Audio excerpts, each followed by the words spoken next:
נמצאים כאן בלב ליבה של שכונת מערב שיקונדן, בהמשך רמת אביב, מאחורינו רמת החייל, בהמשך צהלה, יסגב, נאות אפקה, מה שנקרא שכונות עבר הירקון, צפון תל אביב. אני ברוך השם כבר 9 שנים נמצא באזור, והמוטו שלנו הוא יהדות שייכת ליהודים. כל יהודי בחיוך, בשמחה, ברוחב לב, ובעיקר, ובזה נתמקד, הזוגיות הנכונה והבית היהודי. חס ושלום, סבא שלי היה רב בוורשה, סבתא שלי בשלט שונדה פרטיזנים כל שבת. תראה אותי ככה, אמא שלי מדליקה נרות חנוכה כל שבת. הרב יעקב אדיס אמר לי ביום החתונה שלי,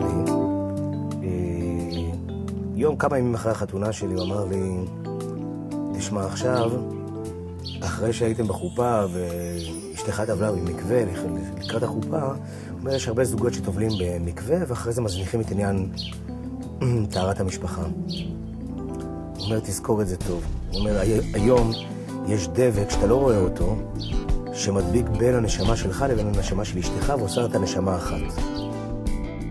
לי זה בהחלט קרה, לא הבנתי למה פתאום היא מתנהגת כל מיני התנהגויות. ואחרי שאתה פתאום מבין את זה, אתה לומד, פשוט לומד את העובדות, את הדברים, את המהלך העניינים, אתה מבין איך זה עובד, מה זה חיי נישואים, מה זה איש, מה זה אישה, איך החיבור, מה אפשר לצפות, מה הגיוני.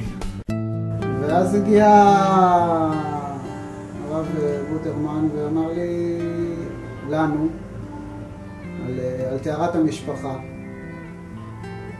שאיכשהו דיבר זה כאילו, מה זה נתן לי לפני שניסיתי, ידעתי שזה עובד. שלום לחתן בר המצווה, למדת את הדרשה בעל פה? חתונה כבוד הרב. קודם כל אנחנו ממליצים בגדול להתחתן. דבר חיובי, דבר טוב, הרבה שקט בראש, אתה יודע, יש את האישה, חלס, נגמר הבלגן, כל אחד טפל במה שצריך, אבל כן, אנחנו מאוד ממליצים. מסתבר שיש דרך אחרת, דרך טובה, דרך מעניינת יותר, דרך, אתה יודע, יותר נגישה, ואנחנו מאוד ממליצים.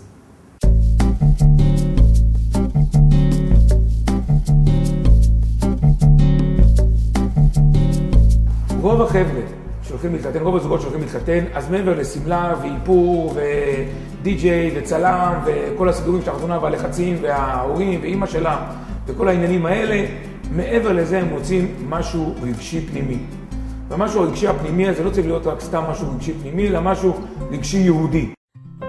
הרי שדווקא שמירת דיני נידה כראוי היא הסיבה שאחר כך תהיה חביבה על בעלה. וזו הסיבה לחיבה שביניהם ולשלום בית. כך הוא אומר. זו הסיבה לאהבה ביניהם ולשלום בית. לא יוקמן.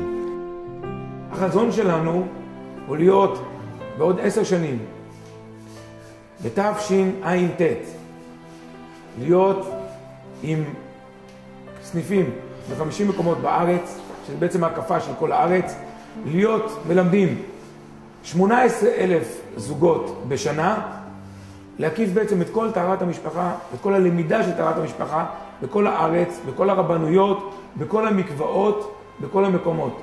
אנחנו רוצים פשוט להקיף את כל המקום הזה, את כל הארץ הזאת, בטהרה. הדבר הזה עוזר לי ולאשתי להישאר ביחד, אנחנו כבר הרבה שנים ביחד בלי עין הרע, ואוהבים אחד את השני, אני יכול להגיד לך את זה בלב שלם, וצוחקים אחד עם השני עדיין.